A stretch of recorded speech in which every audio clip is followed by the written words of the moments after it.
Hello, I'm Emma Hammett from firstaidforpets.net. Today I'm just going to go through how to keep your new puppy fit, safe and healthy.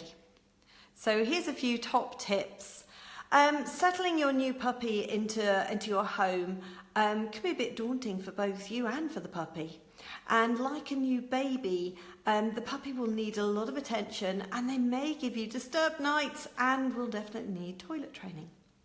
In terms of puppy health, when you are going to visit the puppy, ensure that they have a nice shiny coat, they're well covered, they're not skinny, check they look happy, they've got no discharge from their eyes or nose, no black wax in their ears, and they're not suffering from any form of a cough. So ensure that you do have a clean, healthy puppy. Check the bottom as well. It should be clean. When you have got your puppy at home, they won't be able to leave their mothers for about 8 weeks. So do check with the breeder as to what they have been fed.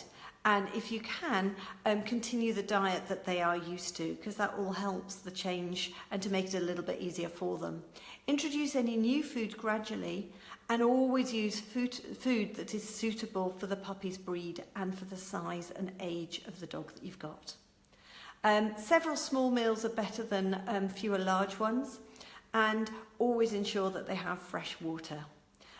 Don't give dogs milk, and it would be a good idea to just download our free ebook on firstaidforpets.net just to have a look at puppy diet and poisons, so common human foods and things that are around the house for humans that are poisonous for your pet. It would be a good idea to just have a read of that. In terms of sleeping, the best place for your puppy's bed is likely to be in the corner of the kitchen. I wouldn't encourage them to sleep on your bed. It's not a good idea. On the first few nights at home, expect them to whimper, because it will be unusual for them, and they should start to settle pretty soon and be happy. If they need the loo, take them out into the garden to use the loo, or create a designated area for them to go to the loo.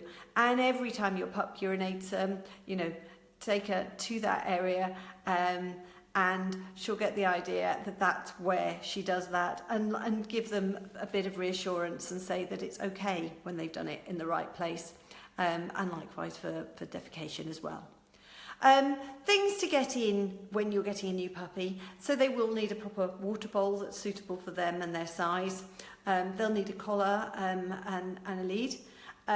You'll need to have cleaning agents and loo rolls and grooming accessories, proper appropriate puppy toys that are okay for them to chew on, flea and tick repellents, and something appropriate and comfortable for them to sleep in. And again, your breeder might be able to give you some sort of a blanket that they're used to, so that they've got something to bring to be comfortable and to reassure them. In terms of legal requirements, your puppy will need to have a collar and tag and needs to be microchipped. It is a legal requirement for all puppies over 8 weeks. And remember to regularly check the fit of their collar as they grow, and you don't want it to become too tight. Take the puppy to the vet as soon as possible, and they'll give them a full and proper check through, and give you a vaccination schedule as well. They'll also help you and teach you how to examine your dog to ensure that you are checking quickly if there is anything that is wrong, so you can spot the signs quickly if something isn't right. And there's a very helpful video on our YouTube channel that just takes you through exactly how to examine your pet and what you're looking out for at each stage. And puppy-proof your home, and the best way to do that is actually to get down to the level of the puppy and have a look at eye level at all the things that you may not see, but they will look at and find sort of eminently tempting. So things like wires, things that they might find to chew and might be interesting, things that they could squeeze through. So just be sure that is safe for them. And an exercise pen can be very useful too. Book yourself in for a First Aid for Pets course as well. If you can't get to a practical one, then the online ones on onlinefirstaid.com or firstaidforpets.net are excellent, and they're comprehensive and thorough and will teach you everything that you need. And we also have the book First Aid for Dogs available on Amazon. So I hope that's been useful. That's Emma Hammett from firstaidforpets.net.